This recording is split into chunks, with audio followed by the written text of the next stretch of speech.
Seja bem-vindo a mais um episódio do Pode Ser Franca. Esse podcast que é destinado a você, empreendedor, e a você que sonha empreender e a nós, clientes, para sabermos o que tem de melhor no nosso mercado. E eu sempre trago especialista, gente. Hoje, segunda-feira, uma maratona de podcasts. Agora estamos passando ao vivo. Então, fique ligado. Toda segunda-feira eu disponibilizo links dos especialistas aqui ao vivo para você entender mais sobre esse mundo do empreendedorismo, para você ter mais confiança, com mais informação, para dar os seus próximos passos aí no seu empreendimento. Às vezes você pode encontrar aqui uma solução para o seu negócio.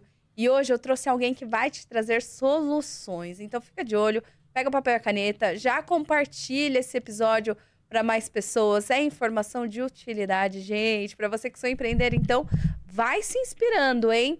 E eu estou aqui com ele que é formado em engenharia civil, atua na área de engenharia de avaliação patrimonial com a Meroli Consultoria desde 1998, com escritórios em São Paulo e em Manaus, Amazônia. Vai contar aqui um pouquinho da sua trajetória no mundo empresarial e vai dar dicas, vai contar experiências. Então, eu tenho certeza que vai ser um podcast muito rico. Então, vamos receber Gustavo Melori. Muito obrigado. Seja muito bem-vindo, Gustavo. Obrigado pelo convite.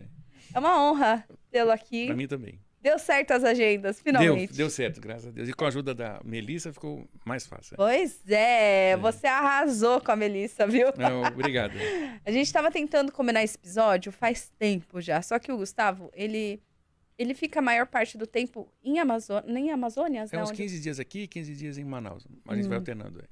Exato, então pensa, gente, como conciliar uma agenda. Aí ele contratou uma pessoa excelente, porque a gente precisa contratar para o nosso negócio crescer, né? Sim. Foi uma ideia do Emerson Camilo, inclusive. Um grande abraço, Emerson. Que aí precisava de alguém para poder organizar essa agenda de São Paulo e Manaus e estava bem complicada. E a Melissa, que já trabalhava conosco, a gente teve a ideia e ela está desempenhando bem esse trabalho de encaixar o dia a dia, as etapas de serviço. E deu muito certo. Tem dado certo. Obrigada, Melissa. ô, Gustavo, conta um pouquinho pra gente como você iniciou nesse ramo, por que esse ramo? Conta um pouquinho. Na verdade, começa com a sua história, que eu tenho certeza que tem muita coisa aí boa pra você nos apresentar. Se você quiser melhorar aqui assim, ó. Eu acho que tá bom. Tá bom assim? Tá ótimo. Sua câmera é aquela, tá? Tá joia. Bom, começou em 1970, quando nasci, mas aí meus pais se conheceram. Meu pai morava em Curitiba e a minha mãe em São Paulo. E aí, mais ou menos nesse período, o meu pai sempre foi alcoólatra. E minha mãe acabou conhecendo ele em Santos, gostou, enfim, se deram bem. Eu acho que ela não tinha ainda muito essa ideia com quem ainda ela ia bem, né? Porque senão você não estaria aqui. Eu acho que ela não tinha muita ideia de como é que ia ser o casamento dela. E aí acabou casando. E eu nasci, acho que um ano e pouco depois. Só que aí meu pai resolveu não querer me registrar, porque ele queria que eu escolhesse o meu nome. E aí... Como assim? Não entendi. Ele gostaria que você escolhesse seu nome? Então ele tinha umas ideias assim, muito à frente do seu tempo, né? Aí mesmo? E aí ficou complicado andando com uma criança por dois anos para cima. E poderia optar por isso? Não pode, mas era um mundo analógico, né? Não era um mundo tão digital como hoje, né? Sim. E, enfim. Interessante. Aí ele, por sorte, a minha mãe tinha a data que eu nasci no hospital direitinho, né? E aí ele registrou, e ele é casado, daí registrou 2 anos depois, com o nome que eles escolheram, e não tive oportunidade de escolher, nem dar opinião, ele ficou chateado com isso. Só atrasou o processo. E aí ele registrou com a data retroativa. E aí a gente foi seguindo. Como ele não parava em lugar nenhum, né? Eu acabei rodando o Brasil, morou no Paraguai, antigamente era Porto Stroessner, né? Morou no Rio de Janeiro, 6 meses, depois mudava para um lugar, mudava para outro. E eu sei que quando eu estava com 6 para 7 anos, ele comprou um talão de cheque de terceiro, que não era dele. Ele era bem complicado, meu pai. Mas é muito bacana como pai, mas como profissional, terrível. E aí ele se hospedou no Copacabana Palace Hotel e a gente morou 6 meses no Copacabana. Que interessante. Só que aí venceu, identificaram que o cheque não tinha fundo, não era Como foi dele. morar no Copacabana Palace? Olha, na época eu conheci o Jô Soares, né? Ibrahim Suede, pessoas que se hospedavam. A piscina era muito legal, sempre foi uma experiência boa. Me lembro até hoje que tinha um porteiro que ficava lá na frente com aquelas fardas e tal, chamado Branco. E eu fazia muita amizade, fiquei amigo dele, do pessoal que trabalhava no hotel, né? E os 6 meses passaram rápido. Que interessante. Quantos anos você tinha? Desculpa. 6 para 7. Acho que uns 7 anos mais ou menos. Quanta memória. Boa. É, foi legal morar lá. E, bom, aí eu sei que quando uma bela data para voltar para entrar de volta no hotel, estava trancada a porta do quarto, não podia pegar nada, e a gente pegou a mala e saiu na porta andando. E aí ele conseguiu alugar um apartamento, uma kitnet, bem próximo dali, mas na Prado Júnior, que é uma rua próximo do Leme, mas que tem todas as boates, casas de programa, enfim, a gente saiu do... Uma rua bem movimentada. Bem movimentada à noite, de dia nem tanto, né? Uhum. E aí eu sei que eu saí de um hotel 5 ou 10 estrelas para uma rua, talvez com 5 ou menos 10 estrelas, né?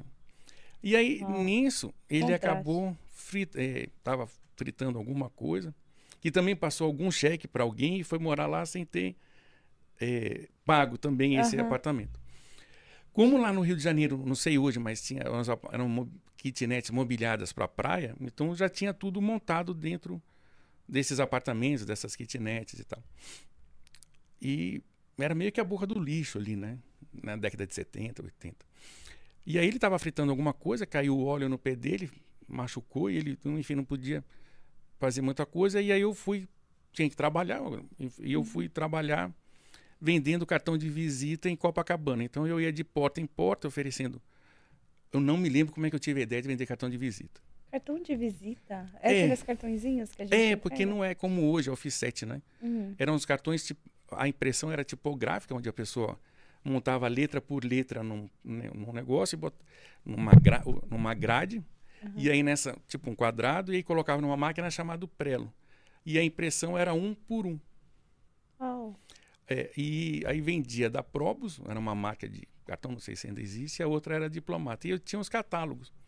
E eu ia de porta em porta, vendia, tirava o pedido, ia no centro da cidade com a minha mãe, comprava o cartão e levava para imprimir numa tipografia, que ficava também no centro, no último andar, perto da máquina de elevador. Então, esse tipógrafo, né, chamava-se Passarinho, porque ele ficava lá no último andar. Nossa. E aí eu achei que eu era um bom vendedor, mas na verdade eles compravam porque era uma criança e aí estava fora da rotina, da curva, mas eu achava que eu vendia bem. Mas eles compravam pela curiosidade. Uau, uma criança vendendo e tal. E aí eu sei que a vida foi andando e uma hora vai morar em São Paulo, outra hora vai morar em Araxá, em Minas, outra hora... Aí me colocava sempre no melhor colégio. Ou seja, onde a pessoa aceitasse uma folha de cheque, ele estava... E naquela época se usava muito cheque. Só tinha isso, Ou seja, eu acho que esse mundo com Pix, para ele ia ser bem... não ia dar certo, não ia funcionar. E aí, fomos morar, por exemplo, em Araxá, e ele me matriculou no melhor colégio, o Colégio Salesiano que tinha lá. Sim. E aí fui estudar, a gente morava de novo num hotel, ele foi vender alguma coisa, e acabou não deu certo. Aí vai para Uberlândia. Aí chega lá em Uberlândia, me matricula num colégio La Salle, que tinha também, mas também não paga. Eu sei que aí foi rodando e isso aí eu fui crescendo nesse ambiente bem instável, né? Sim. E como foi para vocês? Olha, olhando hoje, uma visão assim das... Você falando hoje, exatamente no dia de hoje, ou ao longo desse hoje, né? Porque cada momento que passa, você vai lidando de uma forma diferente. Sim, é real isso. Né? E cada vez que você trata do assunto e fala e mesmo escuta, e eu vou achando engraçado hoje. A situação parece muito mais uma história de um filme que não deu certo, né? De aventuras que não funcionaram, do que realmente o impacto. Mas durante muito tempo foi complicado a instabilidade monetária, né? Então, por exemplo, minha família morava em São Paulo, da minha mãe. Aí a gente voltava, não tinha onde morar, e aí eu ficava de favor na casa da minha avó. Sim. Ou então meu pai dormindo dentro de um carro, ali na rua Tupi, tinha um bar. E eles sempre conseguiam algum bar para vender fiado, nunca vi. E aí, por exemplo, ficava ali por um tempo, aí depois saía, aí ia morar no Rio de Janeiro, aí também não, ou então não tinha onde ficar, e aí foi rodando, ou seja, sem essa estabilidade. E eu percebi que isso é muito ruim para o mercado profissional. Então, o mais importante é realmente fazer a entrega do que combina. Claro. E tem que ser uma entrega dos dois lados, não adianta eu prestar um serviço e entregar e o cliente não atender, nem ou o cliente comprar e eu não atender, ou seja, esse acordo tem que ficar muito bem claro que os dois precisam fazer as entregas, né? Sim. Para tudo fluir. Isso tem que ficar claro desde do começo. No né? combinado, né? Combinado. No contrato ali. Isso é bem importante, essa ideia da ética, da referência, né? Eu imagino que você deve valorizar muito isso hoje. Sempre foi muito próximo, né? E eu escuto muito hoje, por exemplo, para minha mãe, eu acho que foi muito mais impactante do que para mim. Sua mãe é viva ainda? Faleceu em 2019. Por que eu vejo? Eu vejo que a situação como as mulheres hoje conseguem lidar com problemas ainda é melhor do que foram nas gerações passadas. Com certeza. Né? Porque minha mãe nasceu em 36, de uma mãe que colocou um chifre na cabeça do meu avô. Sim. E em 1936, mais 6 anos, em 1942, no meio da guerra, ela era um descendente de italiano, e um amigo do meu avô sempre deu um conselho: nunca elogie sua esposa, nem o seu marido para os outros, porque pode dar ruim. Tem uma música que fala isso. Aí meu avô elogiava muito a minha avó para esse amigo dele, e aí um belo dia eu perguntei, ela fugiu com o amigo do meu avô. E levou as duas filhas, a minha tia, que era menor, e a minha mãe, com 6 anos. Aí eu perguntava, avó, nona, por que você fugiu? Ela falava, ele mostrou a pistola. E pistola em italiano é uma arma, né? Um revólver. Aí eu falava, poxa, coitadinha da minha avó, né? Aí depois, quando eu cresci, e ela ria, né? Só que aí depois, quando eu cresci, eu fui entender que não foi necessariamente uma bereta que ele acabou mostrando para minha avó. E aí ela fugiu com ele. E dentro dessa estrutura que a minha mãe já vinha vivendo, ela queria ir trabalhar ou estudar, fazer alguma coisa, e já dizia assim, ainda mais sendo por um padrasto de família italiana, num bairro do Tatuapé, já dizia, não, você não vai fazer nada porque senão você vai ficar falada. Olha só. Né? Então ela já de pequena, já como mulher, já vinha aquela carga da própria mãe, ou do próprio padrasto, do próprio pai, ou da própria sociedade, já dizer, não, você não pode, né? Tem que fazer as coisas certas agora. Senão você vai ficar falando, mas tipo, hoje você parar para pensar, ficar falada no quê e como, né? Era uma coisa meio sem sentido, né? Pô, ontem eu estava visitando o Museu do Café em Santos. E lá na visita guiada estava comentando que até 1940, se eu não estiver errando a data, até 1940, 1950, durante o período do museu, da Bolsa de Café, era proibido entrar mulheres, só podia ficar do lado de fora. Sim, é muito real isso, não? Né? E esse é muito recente, se você for ver em termos de história, ao longo de uma história 50, 100 anos, não é nada, né? Então, era muito difícil nesse período. E aí, ela acabou não indo trabalhar. Eu vou estudar. Não, também não vai porque não pode. E aí ela acabou casando com meu pai, que também entendia que ela tinha que cuidar da casa, que ele mesmo não provia a casa, né? Não era o provedor, né? Às vezes eu escuto dizer, tá aprendendo por dinheiro. Mas não, acho que era a base do problema é muito mais psicológico do que, com certeza, do que só a questão monetária, né? E aí ela, tá bom, vou cuidar da casa, mas cadê a casa? Então, às vezes morava num local, e ela limpando a casa, cuidando do marido, do filho, aí chegava o oficial de justiça, fazia o despejo de tudo. Era como se aquilo não fosse real nunca, nunca né? Real nunca. E ela sempre o castelo que sempre desmoronava. Já a minha tia foi mais, para a cabeça da família da minha mãe, rebelde, e resolveu estudar e trabalhar. E a minha mãe nunca contrariou a minha avó, e nunca criou problema com o padrasto por causa da minha avó, por causa dessa situação. Entendi. E não foi diferente com meu pai. Só que aí a gente foi, na última moradia que a gente foi morar em Curitiba, que é a cidade dele. E aí ele morreu de enfisema, de tanto cigarro, cirrose. Aí tudo explodiu e 18 anos eu estava com 18 e ele morreu. Eu imagino para sua mãe. Pois Era é. totalmente dependente dele. E o passado também. É um histórico dela e de milhares de mulheres, né? Não é só... E meio que aquela ideia do... Quando eu ia reclamar para minha avó, ela dizia, mas ele volta para casa, não volta? Volta. Então, parece que estava tudo resolvido porque ele volta para casa. Mas... Enfim, foi um momento histórico que eu acho que a brasileira passou, né? Sim, e muitas ainda passam. Ainda passam, né? Mas pelo menos pode entrar no museu, pode trabalhar, você pode ter um podcast, pode muita coisa, né? Mas naquela época meio que era proibido até na sociedade. E aí, bom, meu pai morreu.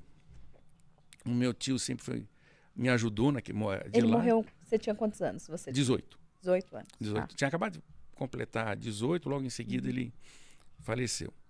Aí o meu tio era o inverso do meu pai, muito rico, próspero, médico e tal. Aí chegou para mim e falou, olha, você tem que ser gente, você tem que ser responsável e ter faculdade pode não ajudar. Mas a falta dela vai te atrapalhar a vida toda, né? Não ter diploma. Isso não existia, a mídia digital, a influência, né? Nada. Era só ou você é engenheiro, é médico ou advogado, né? Isso na década de 80 para 90. As profissões de sucesso, né? E se você não tá nesse pacotinho, tá fora. Aí eu, tá bom, mas só que o despejo tava na porta. Já de novo, nesse mesmo apartamento que ele morava, tava com o despejo na porta. E eu não tinha como pagar o aluguel, o bendito do aluguel, nem botar em dia. Aí eu procurei eu e minha mãe, o oficial, o juiz. Falei, olha, eu posso lavar o carro da dona do apartamento para pagar a conta. Só que aí, quando ele pegou o total da dívida, aí eu fui dividir pelo valor para lavar um carro, era inviável, era impossível. Eu acho que eu estava lavando o carro até hoje, né? Bom, aí eu sei que teve um acordo lá e eu acabei ficando mais pouco tempo nesse apartamento. E aí eu aluguei a vaga a garagem para pagar o condomínio e esse meu tio passou a pagar o aluguel do apartamento. E ele, eu acho que deve ter feito o acordo lá com a proprietária para pagar. Aí, enfim, eu fui morar em Curitiba e levar problema para os outros, que o problema não era nem meu, né? Deles, né? Era meu. Aí só que voltando para o ponto da minha mãe. Ela chega para mim e fala assim, olha, eu tô te falando isso, mas é fato real. Que Deus a tenha, mas realmente aconteceu desse jeito. Ó, seu pai morreu, parece discurso assim do Vento Levou, né? Daquele filme antigo. Seu pai morreu, você é o chefe da família. Eu pensei, que família, que família é essa, né? Com despejo na porta, obrigado por esse trono, né? Por receber essa coroa, né? Ser coroado. Né? Então você é o chefe da família e você veja o que precisa para eu poder te atender no que você disser que é para fazer. Tipo assim, eu acho que a minha mãe ficou meio biruta, né? Ela se via como uma serviçal. Talvez. Cara, tá, mãe, tá bom. E a gente precisa comer. Tipo assim, você é o chefe da família, eu vou cuidar da casa para você e vai na rua trabalhar. E tá bom, né? Muito bem, tal. Bacana, isso no meio do caminho, assim, do nada, né? Aí eu saí meio tonto, né? Assim, mas realmente tinha que comer, não tinha jeito. Né? Aí como eu já contei uma vez no outro podcast, eu não tinha o que fazer. Não tinha profissão. E meu tio falou, é bom fazer faculdade, mas não vou vai pagar. Te garantir. E como que vai pagar essa faculdade? E como eu vou chegar na faculdade? Mas eu preciso comer hoje, né? Faculdade é lindo, mas... E hoje? Como é que fica hoje, né? Bom, aí um amigo meu, um conhecido meu, ele trabalhava numa funerária. E nessa funerária, ele falou, se você vender... Ele não era o dono da funerária. Ele falou, olha, eu consigo para você, se você vender caixão, eu te pago comissão. Eu falei, pô, o negócio é um do mundo. Eu sei vender, porque eu vendia cartão de visita quando tinha, há 10 anos atrás, no Rio de Janeiro. Só que eu não era mais um garoto, né? Eu já tinha 18, eu era um chefe de família. Pois é, recém-nomeado. Recém-nomeado, Aí eu falei, bom, então tá bom, vou vender o caixão. E aí, naquela época, eram umas fotos 36 pose, acho que é o filme 135, sei lá, eram uns tubinhos. Kodak, né? Da Kodak, 10x15. Aí eu bati umas fotos de uns caixões que tinha lá e peguei aquele albinho de foto, né? Que era... Catalogou. E tinha lá um caixão calça dourada e tal. E eu comecei de porta em porta a oferecer um caixão para vender para o vivo. Como você era recebido por essas pessoas? Olha, tem um caixão que vai combinar bem com a senhora, vai ser bem legal. Essa morena, e tem aqui com a alça preta, o caixão preto, vai ficar bem bacana. E, ó, esse aqui... as pessoas não querem saber disso. Não, eu falava, ó, esse aqui é bem macio, tem uma camada de cetim branco, aí qual que a senhora prefere, né? Qual que você acha bom pra ti? E eu não acho nenhum. Nenhum, né? Ninguém comprava. Eu falava, pô, meu Deus do céu, acho que... Você chegou a vender algum caixão? Assim, não. Não funcionou essa minha estratégia. Essa minha ideia de venda de caixão não funcionou. Ninguém que estava vivo queria comprar. Nem a loira com caixão, com alça dourada queria. Caixão a gente vende na emergência, não é? Pois é. Aí eu pensei, bom, eu vou pro ML. Tá. Na porta do ML não é possível que eu não venda o caixão. Porque hoje, até onde eu sei... Hoje não, de alguns anos para cá, existe um rodízio e não pode mais acontecer isso. Isso que eu estou falando era um mundo informal. Lá atrás. Lá atrás, No uma mundo sem outra lei. realidade que não existia, por exemplo, CD ainda. Era fita de vídeo cassete, 1990, 89 para 90. Ou seja, um outro mundo. Não dá para... É uma geração totalmente analógica, né? Falando de coisa analógica, meu pai, eu tive o prazer de assistir o Roberto Carlos no Canecão. Tudo com cheque. Tudo com cheque, mas não dele, dos outros. Ele comprava talão assinado já. Gente, isso existia? Existia. Sempre estelionatário teve. Hoje em dia ele está na rede social, né? Naquela época, também, né? Não estou dizendo todos, claro. mas eu digo, hoje tem muito golpe tem digital, muito, né? Demais. Mas naquela época existia o golpe analógico também, né? Gente, que impressionante. Vendiam talões de cheque. Tem que ter muita coragem, muita audácia, né? Ou então acreditar que vai ser impune. Ou achar que vai dar certo. Eu não sei o que passa na cabeça. É uma doença, né?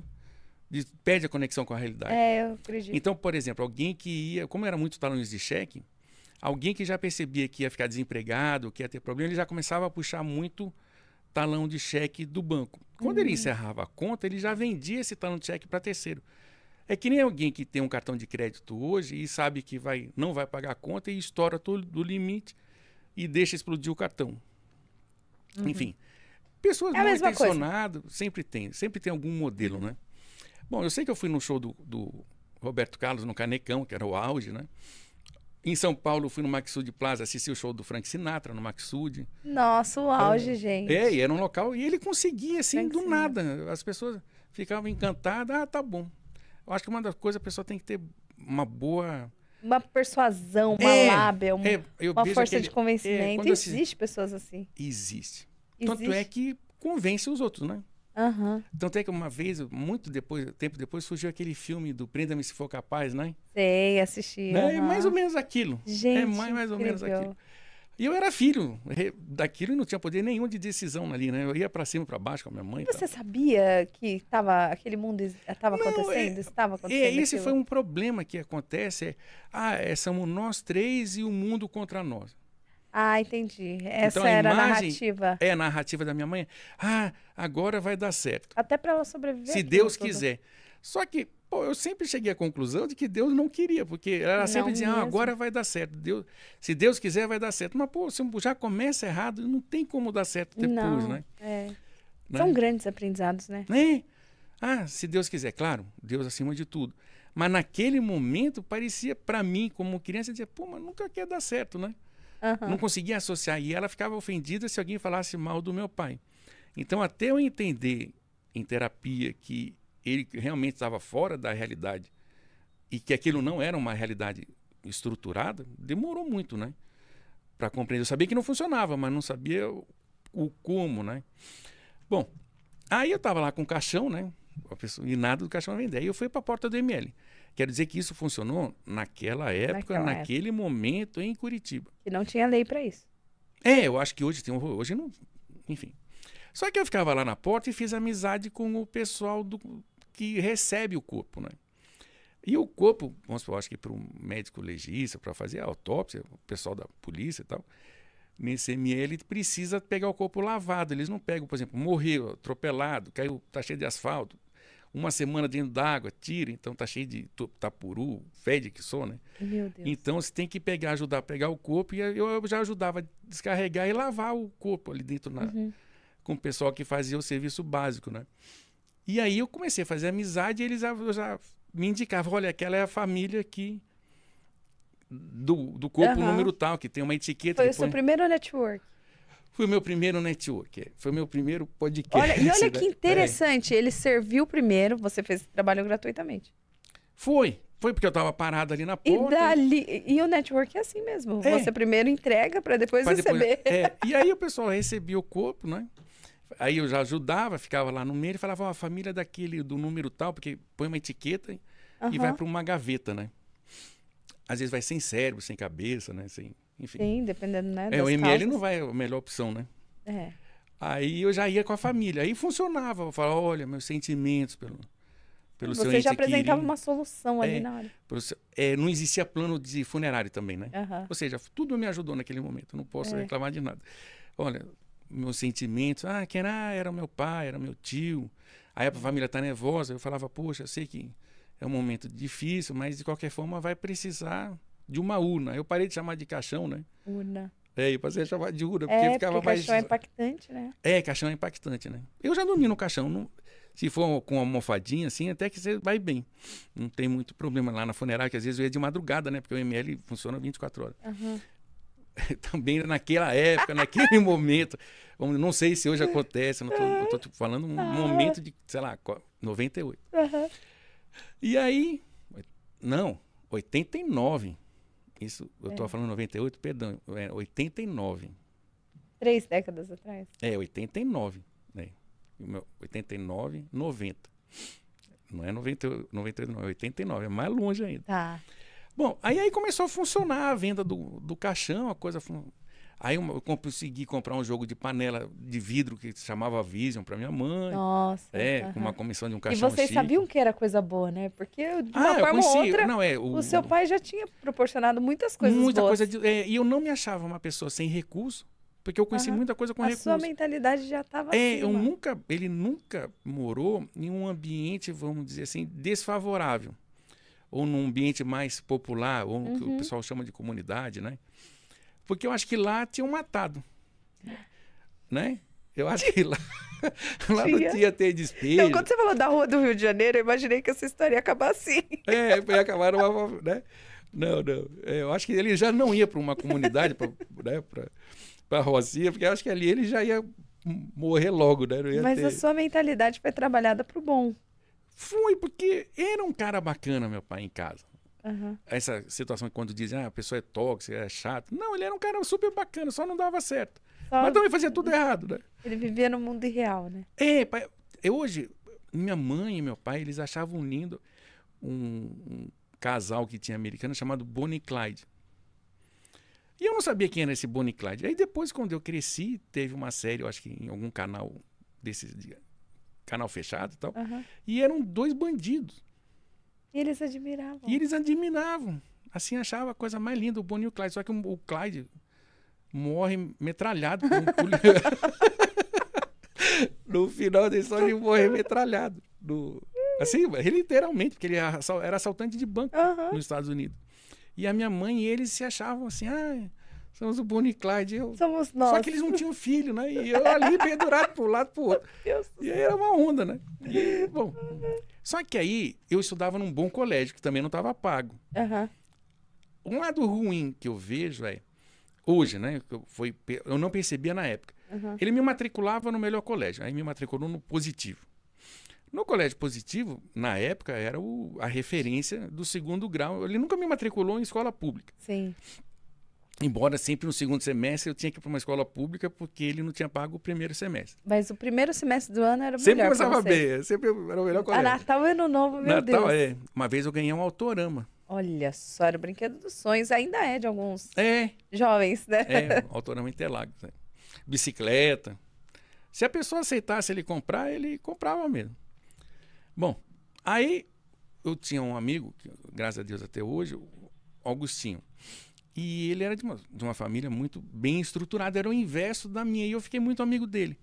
E era muito bacana, a mãe dele, o tio dele, né? E aí eles viram o perrengue que eu estava passando, era um pouco perrengue, né? Dormindo em caixão. Às vezes, né? E Curitiba é frio, né? É melhor um caixão do que na rua. Não é verdade? É quente, né? É madeira.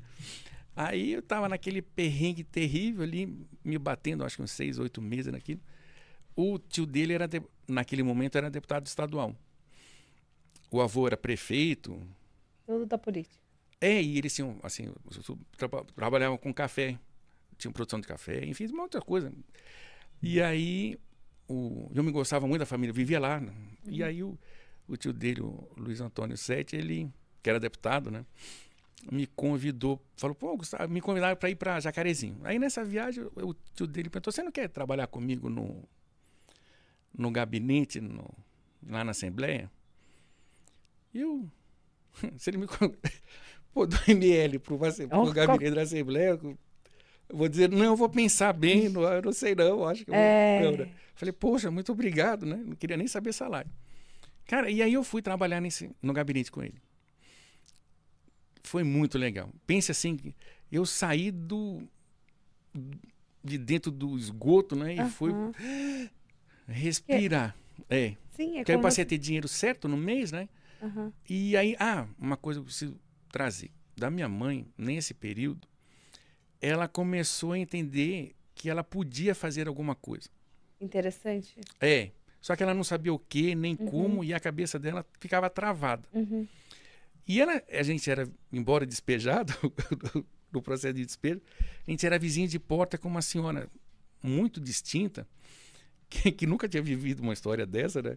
Um filme, né? Um filme desse. Né? Nunca tinha conhecido pessoalmente o Bonnie e o Clyde versão brasileira, Tupiniquira, a Ângela. E aí a Ângela chega e faz amizade com a minha mãe, que morava vizinha de porta. E aí, acho que de tanto conversar, e a Ângela já tinha essas ideias de uma mente mais evoluída, de coisa, e começou a dar pilha na minha mãe, né?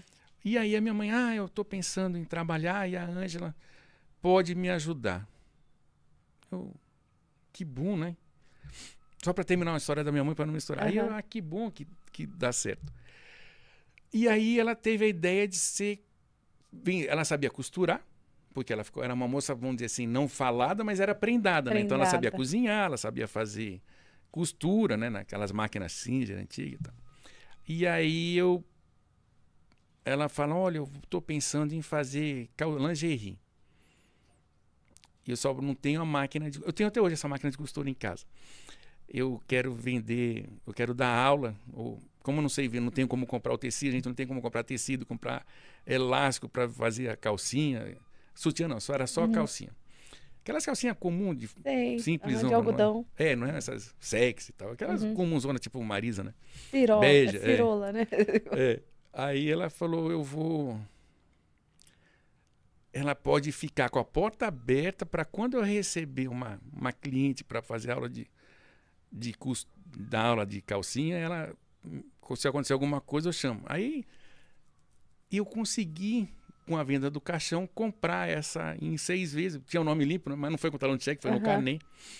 Comprar a bendita... Muito bom, que já é uma medida mais de segurança. Né? Eu nunca quis muito conversa com o talão de cheque. Aí eu comprei essa máquina de costura e ela dava aula de costura. Não sei como ela conseguia as clientes, mas eu sei que a Ângela ajudava muito com as amigas e tal. E aí ela foi criando uma independência financeira. Que incrível. Porque você imagina, minha mãe tinha 50 anos. Uma mulher passar 50 anos para comprar higiene pessoal, um absorvente, né, que na época, depender do dinheiro de alguém para poder comprar. Ela não tem autonomia para comprar o próprio absorvente. E a minha mãe passava por isso. E não sei como, mas eu acho que deve ter sequelado. Se ela fosse fazer terapia hoje, ela tem muito para contar, né? Com certeza. E aí a Ângela sempre apoiou, incentivou a minha mãe, ou seja, aquela história que você estava comentando agora há pouco, de alguém pegar na mão, né? E isso foi importantíssimo. E ela também se tornou mais leve, né? Aí eu sei que, passando um tempo, eu tinha bons amigos. Isso sempre é uma coisa que você tem que preservar, é a amizade. Com certeza. Né? E quem não te dá retorno, você também não dá retorno, vê que não dá, é se livrar o quanto antes. Porque não adianta ficar investindo aonde não dá certo, né? Exatamente, eu concordo com isso. Tem que filtrar. E o que dá certo, preservar ao longo do tempo, né? E eu era amigo também de um deputado, do irmão de um deputado federal, que era na época era o Belardo Lupion, que foi o primeiro que votou no impeachment do Collor e disse sim ou disse não. Eu sei que foi o primeiro a votar porque ele era direta já. Para sair, era o impeachment do Collor. E aí o Roberto Lupion, que eu tinha amizade, ele tinha uma franquia dos Correios, que na época estava começando. Que interessante. E aí eu já estava no gabinete do deputado estadual, que era o Luiz Antônio. Vivendo lá, me achando, né? E aí...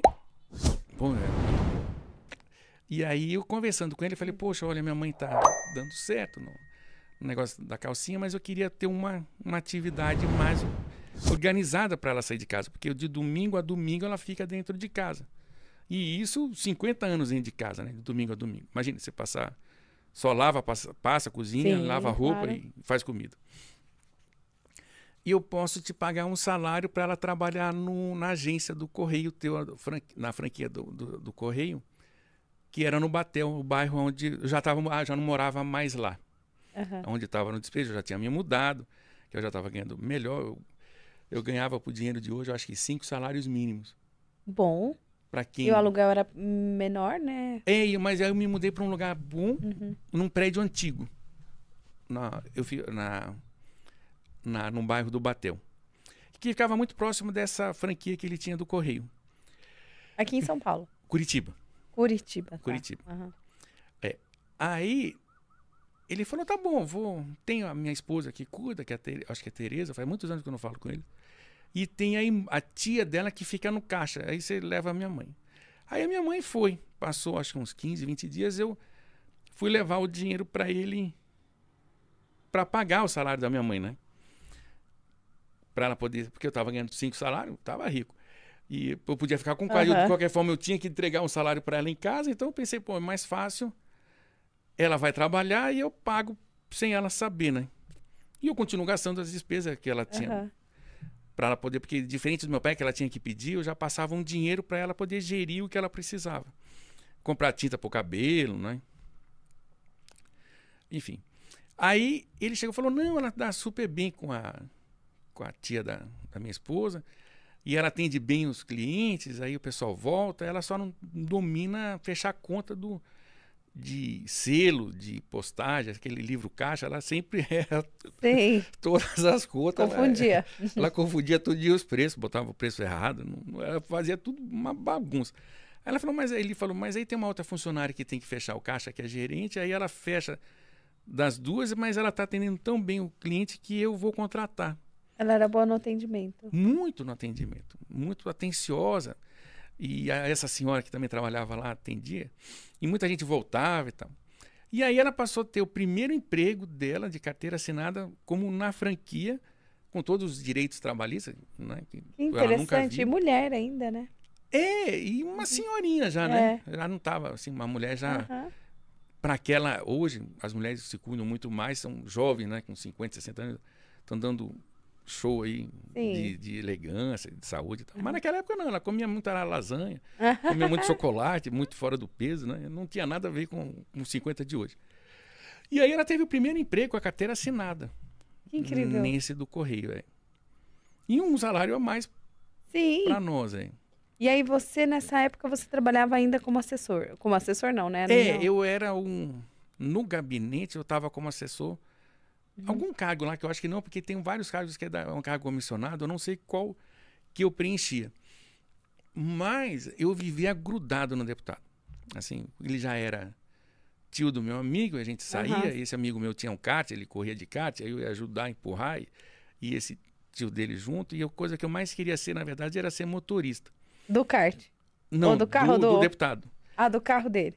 Porque eu gostava muito de carro, e ele tinha um Opala Commodore do gabinete e um Diplomata 6 cilindros. Uau, naquela época com um som Rodstar, né? Que eram fita cassete, um amplificador Tojo e era coisa de filme, né? Coisa de filme, imagina. E ele me levava nos locais junto, assim. E eu queria estar dirigindo esses carros. Ele ia para o interior, voltava. Ele tinha motorista, mas se eu pudesse, eu estava dirigindo o carro dele. E aí, vamos supor, ele foi uma vez no teatro, ele ia no teatro, me levava junto, eu, o sobrinho, o primo dele, né? Aí eu comecei a vir em peças de teatro, que é uma coisa que eu gosto de ir. E um dia ele estava na Hugo Boss, que eu também não tinha noção de como é caro, né? E ele comprando terno para ele, comprou o meu terno também para eu ir trabalhar da Hugo Boss. Uau. Sempre foi muito generoso ele comigo. Eu nunca imaginei que eu... Aí eu me achava um deputado, né? Assim. Mas que interessante, né? O seu pai já proporcionava tudo isso para você. De certa maneira, você foi para o mesmo ambiente. Eu não saí desse ambiente. A diferença porque é que sua mentalidade já estava preparada para isso. eu não saí do ambiente, mas só que uma diferença era pagando a conta, né? Da maneira certa. Você só Pois encontrou a é. maneira certa. Então foi uma...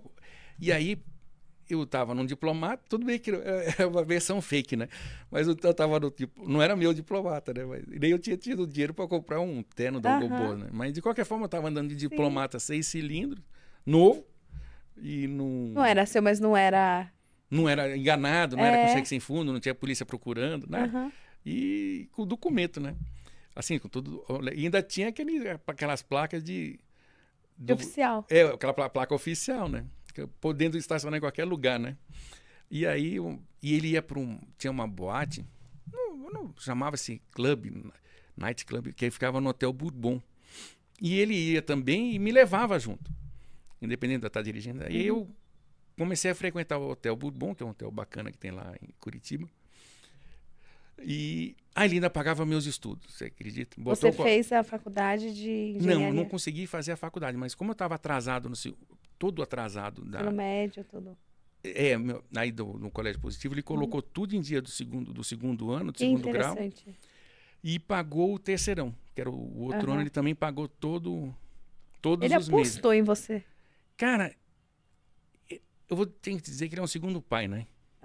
Ou uma versão de pai que funcionou, no sentido de entender como funciona, né? E aí ele pagava a conta, eu comecei a ir para o Bourbon e passei a ter entrada franca. Vamos supor, tinha uma fila para entrar, mas como era do gabinete, era do deputado tal, e aí ele era líder do PTB. O PTB não é um PTB de hoje, também é um PTB de 90, 91. E aí eu passava direto. Só que às vezes, quando ele passava mais raiva, porque ele ia procurar o carro dele. Você estava passeando? Estava passeando. Eu estava no Bourbon lá. Ou seja, fez ele passar algumas raivas da vida. Da adolescência, né? O tanque tá cheio e ele ia descer para a praia. Eu já tinha acabado com combustível.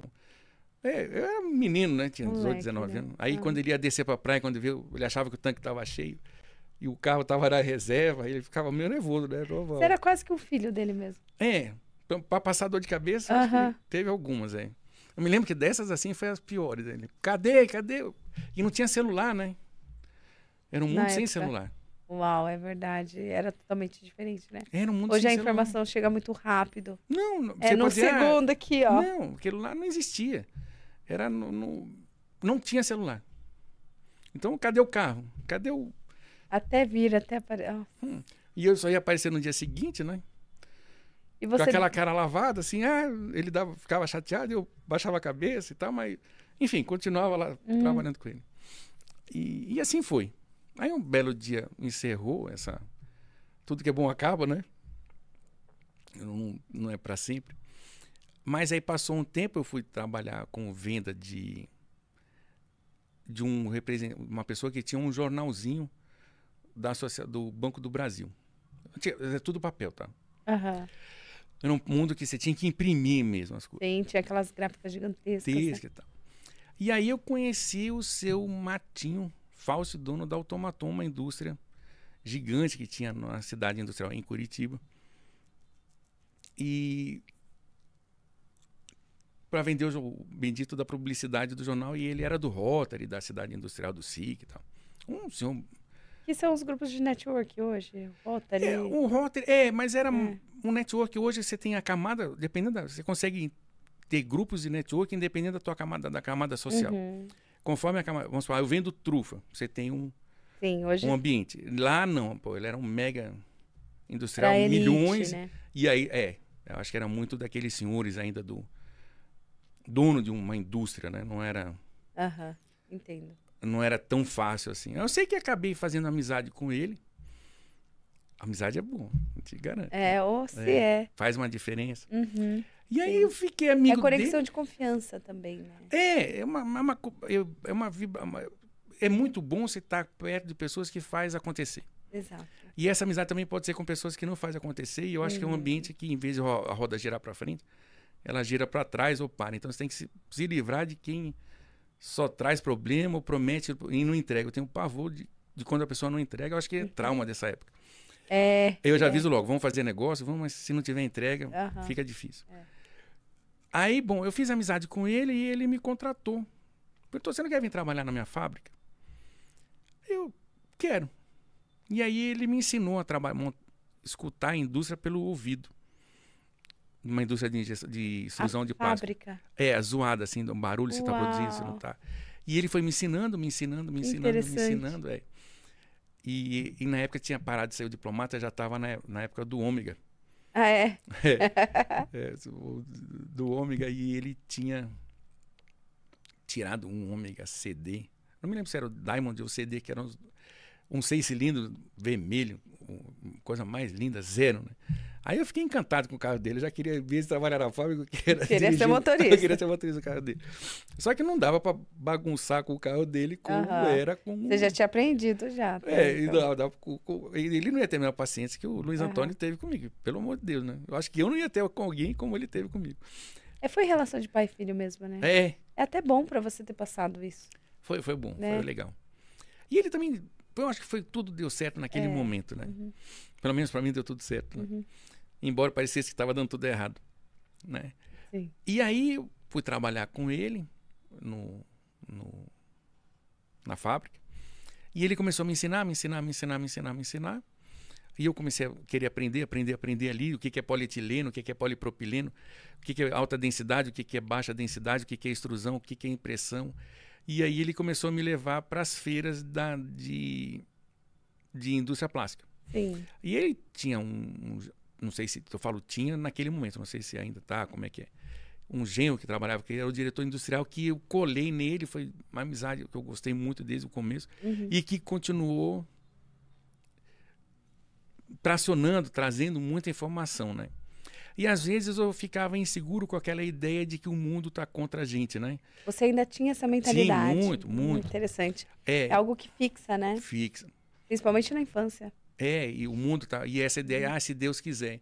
E aí eu já ficava mais agoniado, porque quando a minha mãe vinha com essa história assim, Gustavo, você vai mudar, vai trabalhar lá, se Deus quiser, eu já ficava, me dava era um pavor esse bendito. Porque Deus nunca queria que desse certo naquela época, daquela e aí forma. eu ficava apavorado, né? E aí eu comecei a viajar com... Esqueci, deu um branco no nome do genro dele, que era o diretor, ou era comercial, ou era industrial. Eu acho que, enfim, eu sei que era o diretor e cuidava do PCP e tal. E aí eu ia para São Paulo e me levava junto. Eu viajava aqui para São Paulo e me levava junto. E a gente ficava num hotel do lado do Maxud. Onde fica? Tem Alameda Campinas, né? Eu acho que onde está o Maxud. A Alameda, acho que, se eu não me engano, é lateral, né? Tem a Alameda Santos, do outro lado. Aí Santo Antônio, São Carlos do Pinhal, se eu não me engano, que é o nome da rua. E tem a Alameda Campinas do lado. Em um hotel que fica de frente para a boate. E a gente ia almoçar, tomar café nesse hotel. E ele sabia muito de vinho. E aí, o frescate branco com peixe. Aí eu comecei a entender de algumas coisas. Que eles eram os donos de indústria, né? Industrial, sim, claro. E tal. Aí um belo dia eles chegam para mim e falam, olha... eu já estava andando num Monza. Os carros são os marcos temporais. Temporais, Foi mais ou menos por aí. Aí eles chegaram para mim e falaram, olha, aqui tu não vai decolar tanto, porque é uma empresa familiar e um filho é um diretor, outro não sei o quê, o genro é aquilo. O pai, o dono, é o presidente, a irmã é a secretária. Tinha um teto ali para você. O primo, o sobrinho é o do TI. Então, cara, não vai rolar talvez muita coisa. Só que a gente tem uma unidade em Cuiabá, no Mato Grosso. E lá você pode ser diretor. Eu estava com 22 anos já. Nossa, novíssimo. Aí eu... Diretor. E você vai ganhar um salário, com tudo pago, e uma porcentagem sobre o faturamento, sobre o lucro líquido. Aí que começa a engenharia de avaliação, onde entra a consultoria e essa ideia de uma solução integrada de negócio voltada para o digital. Começou ali, porque eu comecei a entender o que é uma empresa de lucro real, que é completamente de uma empresa diferente de uma empresa de lucro presumido e diferente de um simples nacional e muito diferente de uma MEI. Ou seja, e uma empresa de 300 milhões de faturamento ano, 400 milhões ano, né? Por dinheiro de hoje. Então, realmente, eu comecei a ver o que é dinheiro, que talvez outras pessoas não tiveram oportunidade ainda de ver, né? Ver que eu digo é no extrato, né? E como foi pra você com 22, 23? O que você fez com tudo isso? Ele chegou pra mim e falou, só que você vai ser diretor em Cuiabá. E o Monza que eu tinha era um Monza usado, que pagava prestação e tal. E aí, eu... Tá bom, eu vou, né? Só que eu não sabia nem onde é que era Cuiabá no mapa. Olha que eu já tinha rodado o Brasil, morado até no Paraguai. Você nunca tinha passado por Cuiabá? Por Cuiabá, não. Sua mãe foi com você? Ela ficou. Eu não quis levar de imediato. Porque ela estava no correio. Tava indo bem. Ela e essa senhorinha, que lamentavelmente teve CA e faleceu, Deus a tenha, que era amiga, ficou muito amiga dela, elas meio que se apaixonaram pelo açougueiro do supermercado que ficava entre a agência do correio e a rua que eu morava, que era o Coronel do Cídio. Tinha um supermercado na esquina e tinha um senhor bigodudo, alto, forte, com um bigode daqueles do desenho do Pica-Pau, né? Que não tinha o Leôncio, né? Ele tinha um bigode gigante e as duas iam todo dia nesse correio. As duas? As duas ficaram apaixonadas. Interessante. Só que eu acho que esse senhor nunca soube. Era um amor, mas é o mais legal, o amor platônico, e elas iam todo dia nesse bendito desse açougue, né? Então, e ela tava com a vida dela organizada ali. Aí você foi sozinho pra Cuiabá? Fui sozinho. É mais de 1.000 quilômetros. E é com quente. Monza? Com o Monza. Aqui já tava bem cansado, assim, mas era um carro, né? Tava Bom, aí fui trabalhar, assumi 140 funcionários. A fábrica. Uau! E eu com 22, não tinha ainda... Foi em 94, eu acho. Tava com 23, 22 para 23. Aí eu sei que eu assumi como diretor comercial de vendas. O genro dele era diretor comercial. Sim. Aqui. E aí ele virou... Ele já tinha te ensinado? Muito. Se eu não me engano, o sobrenome dele acho que era Miguel Scott, se eu não me engano. O nome me ajudou muito. Eu nunca mais encontrei com eles, mas um dia eu espero encontrar. E aí ele me ensinava muito e eu fui como diretor comercial. E hoje que falam em outbound, inbound, marketplace, não sei o que e tal. Antigamente a estratégia era, vai no supermercado, ver todos os produtos que estão sendo vendidos num local e ver qual sempre vem um nomezinho pequeno da fábrica de embalagem plástica. Aí você pega o nome dessas empresas e vai atrás oferecer. E organiza os teus vendedores por região. E nisso, a gente passei a atender Rondônia, melhor, o Mato Grosso todo. O Mato Grosso eu subia, era uma estrada muito de terra ainda, que ainda tinha acabado de terminar o governo do... E tinha que visitar, né? Não era por telefone. Tinha acabado de ter tido a Direta Já. E o primeiro governador da Direta Já tinha terminado o mandato e era de uma família Campos, se eu não me engano, que era o governador da época. E tinha muita estrada de terra. E eu tive numa cidade que era só a Avenida da Frente, Nova Mutum. E já me disseram que Nova Mutum, que você comprava a frente do terreno e abria o que podia para trás, porque estavam abrindo a Nova Mutum. E essa cidade parece que se tornou uma potência e tal. E eu conheci ela como uma avenida para abrir. E aí eu subi até Alta Floresta. E lá tinha uma casa de programa maravilhosa, tinha piscina, era tipo uma fazenda, aonde iam os garimpeiros, o pessoal do garimpo de avião ia para esse, chamava, se eu não me engano, Bataclan. Passou na novela, né? Não, eu acho que do Bataclan era da Bahia, né? Eu não sei, eu acho que não. Mas eu sei que eram muito cantoras famosas. E era uma cidade que divisa com o Pará e fervilhava de avião, de ouro e o garimpo. Então tinha muita máquina de empacotadora de arroz. E vendia-se muita embalagem plástica grossa, então vendia um volume grande. E aí com isso aumentou a venda da fábrica muito. Aí a gente comecei a atender Manaus também melhor. E tinha uma pessoa que era o vendedor de lá, que já faleceu, que Deus o tenha.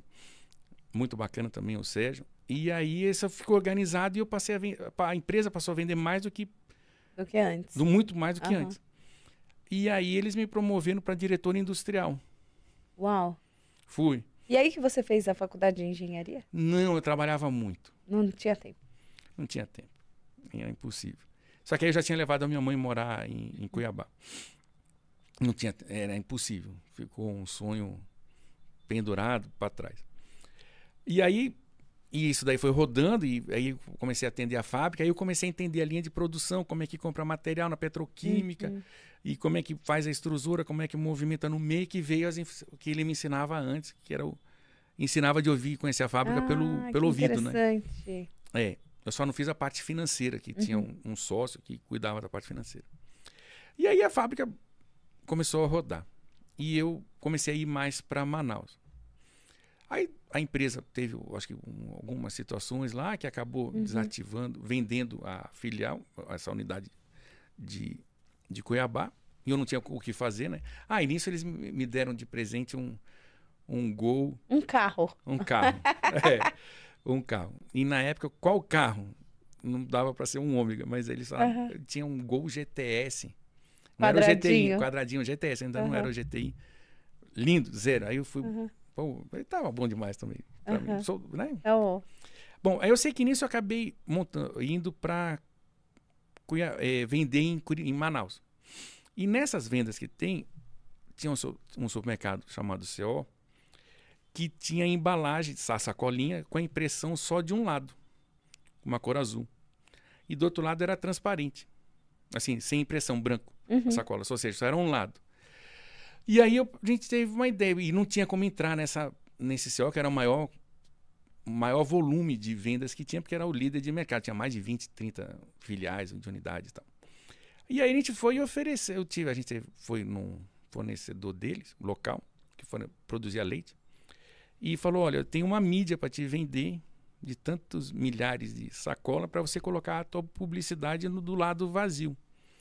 Porque como eu aprendi negócio de produção, e vi que ela imprimia só de uma cor, e a máquina que a gente tinha eram tudo rotativas de 4 cores.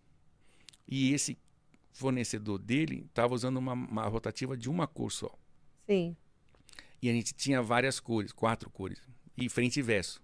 Era uma máquina muito mais... Era como se fossem 8 cores, sendo que como imprimisse de um lado 4 e mais 4 do outro, era uma máquina...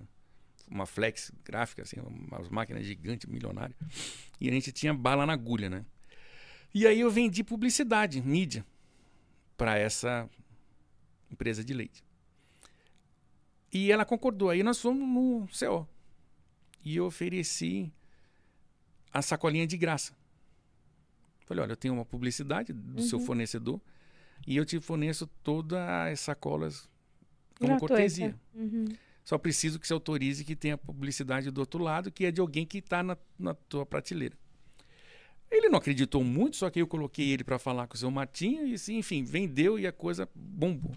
Só que o dono da fábrica em Manaus não gostou, né? Você concorda que... Bem, uma concorrência forte. Ele ficou, vamos dizer assim, chateado, né? E aí, como a empresa fechou, foi vendida, na verdade, enfim, e eu fui para Manaus visitar esse meu amigo, porque eu fiquei meio perdido. Tinha um dinheiro para voltar para Curitiba, mas no meio do caminho eu fui lá em Manaus.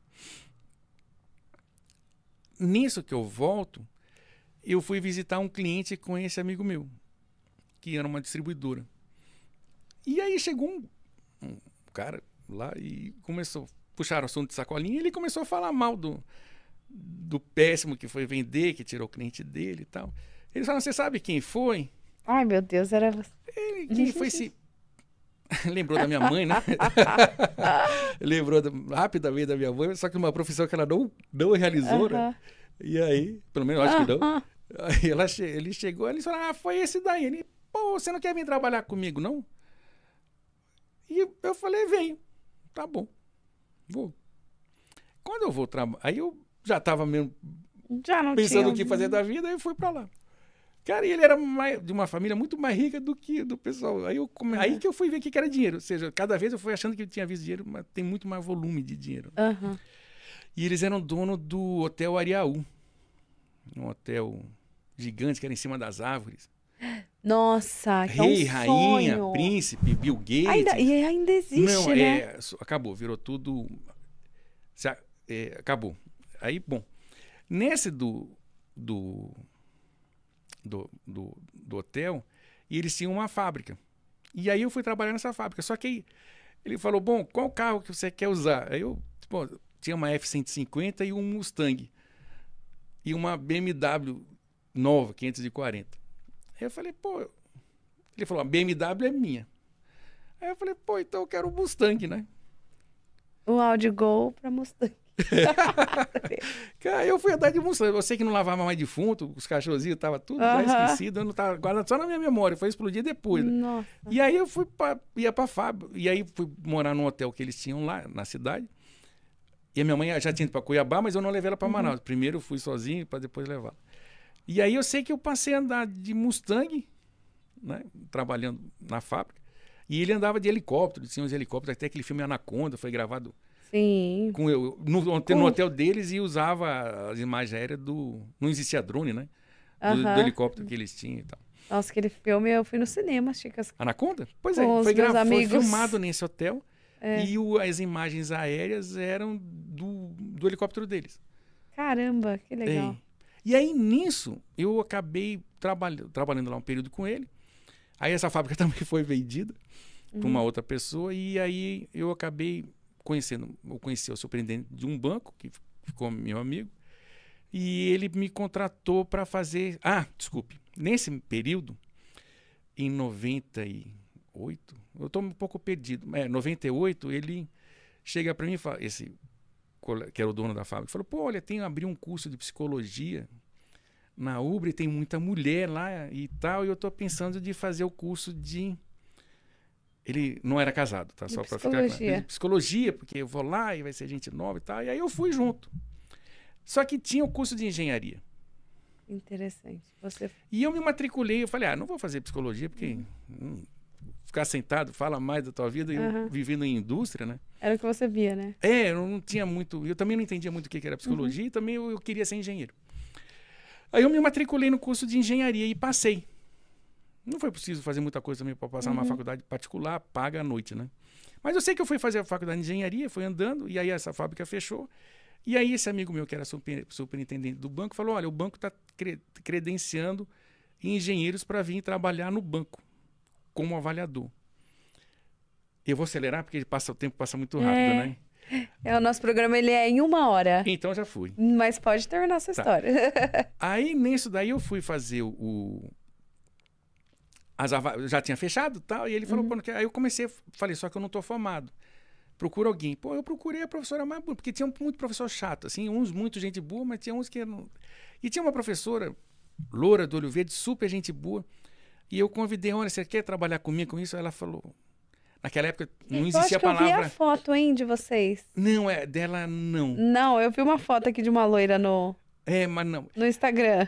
Mas eu acho que daí, nessa época, não foi. Daí faz muito tempo atrás. Tá. Aí não existia a palavra assédio, né? Mas ela achou estranho, ela falou, olha, tipo assim, você é aluno, eu sou professor. Eu falei, não, professor, é sério, não tô...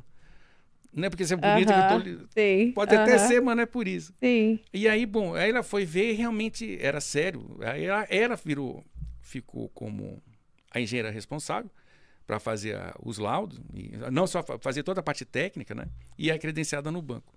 Só que eu fui para venda. Cara, e aí a coisa vendeu muito. Assim, porque eu acho que já estava mais fácil, né? Muito mais fácil vender uma coisa que todo mundo compra, que a pessoa compra, do que uma coisa que a pessoa não compra. Sim. E aí fluiu, e depois ela acabou indo embora, acho que para Santa Catarina, que é a cidade natal dela. E eu já estava formado, aí ficou meu CNPJ. Por isso que eu conto da data depois que eu me formei, que eu abri a empresa que ela passou a ser funcionária. Então a gente começou em 98. Com a Meroli. Com a Meroli. E a minha mãe trabalhava comigo já, ela já estava para lá. Já foi junto. Aí eu tenho a foto realmente dessa época de quando eu comecei no Instagram. Aí, bom, e aí a coisa rodou. Chegou 2007, eu estou encurtando a história por causa do tempo. 2007, eu conheci várias indústrias, né? Porque eu já vendia, já trabalhava com indústria. veio uma lei chamada lei com o número 11.638, que é de convergência contábil. Ou seja, a padronização da contabilidade internacional padronizar no Brasil, porque aqui ainda era da época do regime militar, um regime de ditadura. Então, os modelos contábeis, cada país tinha um modelo. Recente, não? E aí houve uma padronização e o Brasil adotou o IFRS como padrão. Aí isso em dezembro. Em janeiro, uma empresa japonesa me liga dizendo, olha, eu preciso que faça um inventário do ativo imobilizado aqui, assim, para atender o CPC 1, CPC 27. Você vem e vou. Aí eu olhei o que era e tal, passei um valor lá que eu achei, por experiência, que dava para atender, mas bem mais fácil. Eu falei, tá bom, eu vou te pagar aqui a entrada. Com 30 dias eu pago mais um terço e quando terminar eu te pago os últimos, quando você me entregar os 25%. Tá bom. Não existia Pix, mas eles já mandaram fazer, era ordem de pagamento, né? Sim. E aí o dinheiro entrou na conta, eita. E dá para vender isso? Cara, o cara me comprou, não foi eu que vendi, né? Aí eu perguntei, quem que me indicou para fazer esse serviço? Ele falou, olha, foi a KPMG. E eu não sabia o que era a KPMG. É uma das 4 maiores empresas do mundo, né? Uau. Em auditoria que eles chamam de Big Four. Num último podcast, eu falei que esse meu amigo, ele era um Faria Limer. Todo vive em cima, ele não gostou. Então eu quero corrigir, dizendo... Ele era um executivo muito elegante, vestido, mas não era. Era o Alphaville Limer. Né? Vai ter que corrigir de novo. Vou ter que corrigir também. E aí eu fui lá conversar com ele e tal, e aí ele falou, pô, sabe, eu vejo os teus laudos que a gente é de banco, quando você faz finanças, a gente viu, bom, te recomendou, porque está começando. E aí a gente também está começando. Aí ele me ligou para um Fernando Vasquez, em São Paulo, que tinha acabado de ser centro, que virou KPMG. Umas coisas gigantes que eu nem imaginava que existia. Né? E nessa história eu falo com ele por telefone, um engenheiro que estava cuidando dessa divisão. E ele fala, tá bom, me fala amanhã, mas eu não vi muita vontade de que ele querer falar comigo. Me liga amanhã. Cara, eu saí dali, de onde era no escritório, e fui direto para o aeroporto. Peguei o primeiro avião, que não é tão fácil, de Manaus para São Paulo. Às 9 horas da manhã, às 8 horas da manhã, eu estava na 9 de julho, pedindo para falar com ele. Aí ele, pô, mas você está no telefone, está na portaria? Eu tô, porque, bom, resumindo, ele não queria me ensinar, porque não podia, porque não sei o que lá, e acabou me ensinando. E aí eu tô até hoje fazendo, ainda hoje, a Melissa veio para cá. Incrível. Então não foi algo que você pensou, desejou? Nada. Foi um caminho que se abriu para você? Todos. Eu vejo assim que hoje eu preciso ter um plano de negócio para rever e direcionar a bússola para onde eu estou indo. Mas nem tudo que vai dar certo, pelo menos eu acredito que o que é para ser nosso vai nos procurar e vai nos achar. Sim. O que a gente precisa, com a experiência que eu tive com meu pai, né, é procurar ser correto o tempo todo, que as coisas começam a fluir a favor. E hoje a Meroli, ela oferece o quê? Bom, a gente tem 3, com o auxílio do Camilo e mais um colega que tem uma agência de publicidade, a gente entende que hoje a Meroli é uma solução integrada para negócio, né? E mais voltada para o digital. De que maneira? A gente tem 3 verticais. Uma vertical, vindo de cima para baixo em termos de porte de clientes, é o IFRS, avaliação patrimonial, voltado para empresas de 50 milhões para cima de faturamento anual. Normalmente de 300 milhões são os clientes que a gente mais tem expertise em atender ao longo desses anos, desde 2007. Com 100% de aprovação de todos os laudos que a gente faz para fins contábeis. Uau. Sendo que com essa experiência a gente entendeu que pode trabalhar com consultoria usando uma estruturação lá do BSC, que é pensar em como o cliente aumentar o faturamento e reduzir o custo. Então a gente pensa na estrutura comercial, na estruturação do modelo comercial que ele tem, que às vezes o cliente não precifica, não consegue estar todo digital. Ele tem tudo organizado na cabeça, mas na hora ele tem que atender o cliente e fica complicado, e às vezes ele não consegue vender porque não tem técnica de venda e não tem um processo funcionando, né? Definido. Às vezes ele está tentando vender o caixão para a pessoa viva em vez de estar no ML. E a gente tenta estruturar isso. Mas é para clientes menores, em torno aí de 5 milhões ano.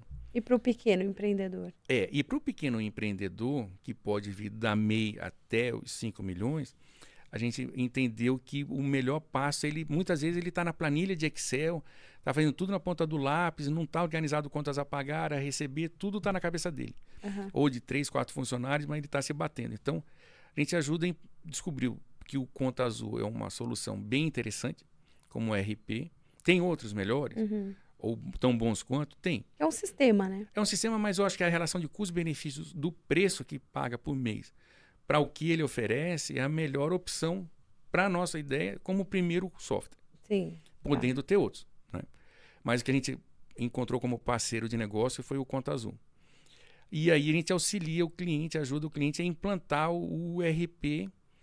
Ele compra direto da empresa, do Conta Azul, por assinatura, e a gente ajuda a implantar, a configurar, a fazer a parametrização para acelerar e ficar organizado.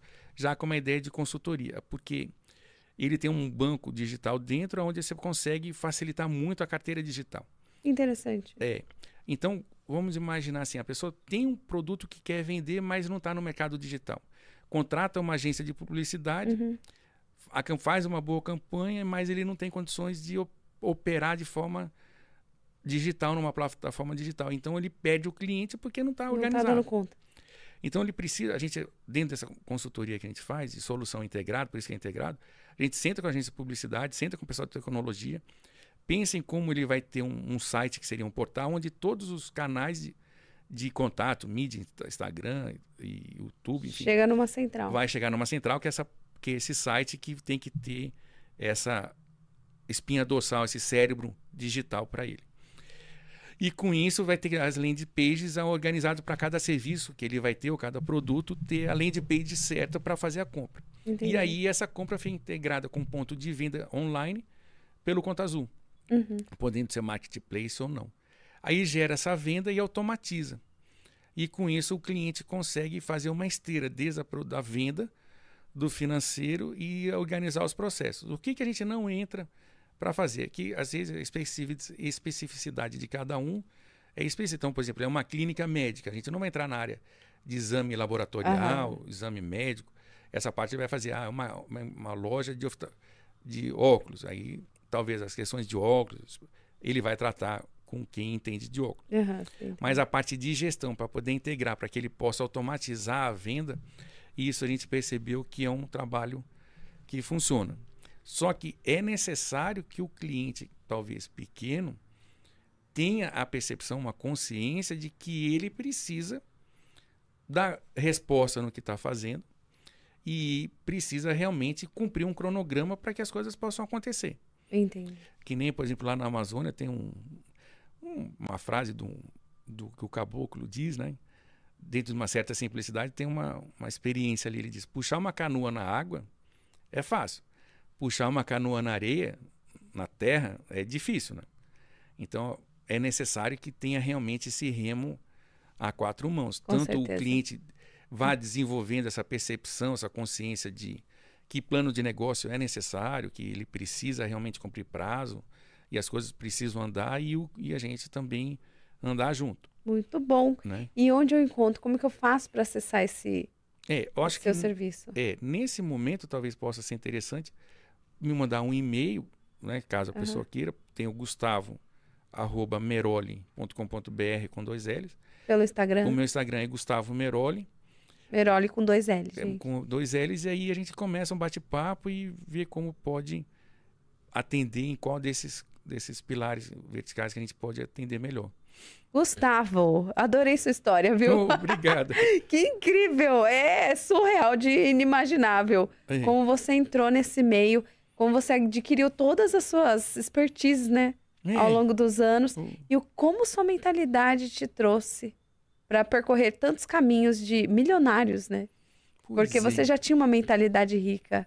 O meu pai me ajudou de uma maneira talvez não convencional, né? Muito interessante. Obrigada pela sua participação. Obrigado mesmo. Foi um prazer ter te recebido aqui. Também. Muito obrigado. Essas histórias... Eu sempre quis estar aqui com você. Eu quero parabenizar aqui. Eu fiquei impactado com a qualidade do teu trabalho como...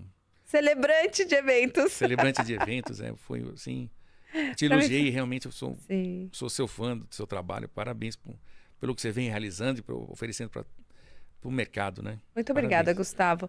Foi um prazer ter feito aquele evento. Eu conheci pessoas incríveis que já vieram aqui, Olha que inclusive. legal, hein? E deu certo a nossa agenda. Tô muito feliz por isso, também. viu? Obrigado, Melissa, pela agenda aí. E para você que ficou até o final, curta esse episódio. Compartilhe essa história não convencional de um empreendimento que deu muito certo. E, gente, tenha certeza que o meio do caminho a gente conserta as coisas, né? Tá certo. E o nosso caminho, ele se abre. Eu tive essa certeza agora, te ouvindo. O que é pra ser nosso? Procure e acha. Uau. Pra bom e pra ruim. Pra bom e pra ruim. É. Muito obrigada pela audiência e compartilhe esse programa, se inscreva no canal e até o próximo Pode Ser Franca. Obrigada, Gustavo. Obrigado por poder ser franco. Muito obrigada, foi ótimo. Tchau. Tchau.